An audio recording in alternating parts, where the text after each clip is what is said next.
আজকে কোরআন যদি বুঝতো জাকির নায়েক বাংলাদেশে আসবে, কোটি কোটি মানুষের চাওয়া পাওয়া জাকির নায়েক বাংলাদেশে আসুক, কিন্তু স্বরাষ্ট্র মন্ত্রণালয় থেকে বলা হলো জাকির নায়েক আসতে দেওয়া যাবে না, নিরাপত্তার অভাব আছে। আমরা প্রতিবাদ করি, জাকির নায়েক আসলে মুসলমানদের ঈমান বেড়ে যাবে, ঠিক কিনা বলেন?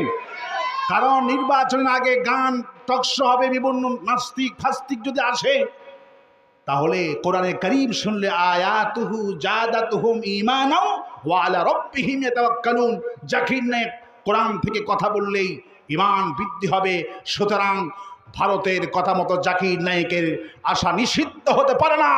মুশরিক আমাদের শত্রু, মুশরিকের কথা মতো আমরা ভয় পাবো না। বর্তমানে সরকারকে বলবো নির্বাচন